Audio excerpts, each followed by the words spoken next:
आगे मैं आपका ध्यान सभापति महोदय आकृष्ट करना चाहूंगा कि राष्ट्रपति महोदया ने अपने अभिभाषण के बिंदु क्रमांक 28 पर नालंदा विश्वविद्यालय की पुनर्स्थापना के संदर्भ में यह कहा कि यह भारत की सांस्कृतिक चेतना की पुनर्स्थापना का प्रतीक था।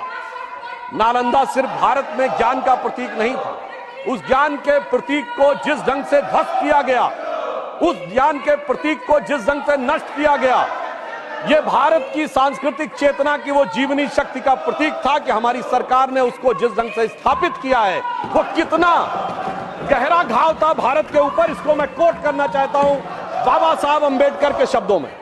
बाबा साहब अंबेडकर ने अपनी किताब, जो उनकी writings and speeches of Baba Saheb Ambedkar, published by Maharashtra government in 1987, then republished by central government in January 2014, इन्हीं की सरकार में ministry of social justice and empowerment के द्वारा उनमें डिक्लाइन ऑफ बुद्धिज्म में उन्होंने लिखा है, मैं कोट कर रहा हूं उनके उस आर्टिकल से, how the Buddhist perished by the sword of Muslim invaders has been recorded by the Muslim historians themselves, summarizing the evidence relating to the slaughter of Buddhist monks by the Muslim generals in the course of their invasion in Bihar in 1197 AD।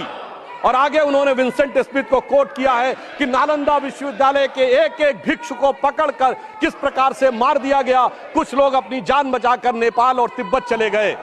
मगर महोदय, प्रधानमंत्री जी ने कहा कि आप पुस्तकों को जला सकते हो, आप इमारतों को जला सकते हो, पर भारत की ज्ञान और संस्कृति की परंपरा को नहीं जला सकते हो।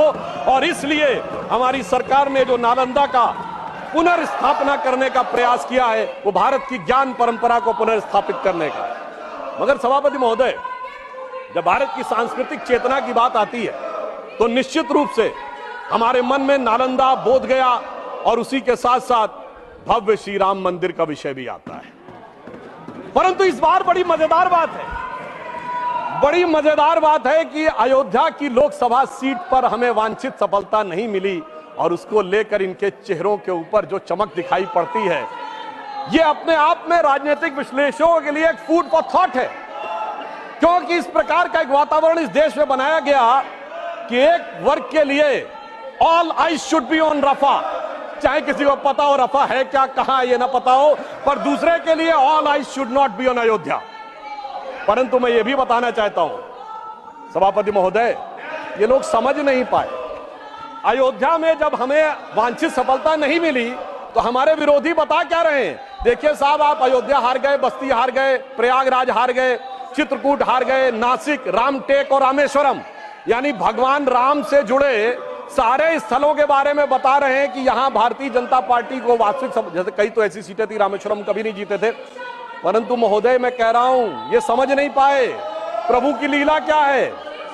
जो लोग ये कहते थे कि राम हुए नहीं, इसका सबूत दो, वो उत्तर से दक्षिण तक राम से जुड़े स्थानों का सबूत दे रहे हैं कि अयोध्या भी राम से जुड़ी थी, बस्ती भी जुड़ी थी, प्रयागराज भी था, रामटेक भी था, रामेश्वरम भी था।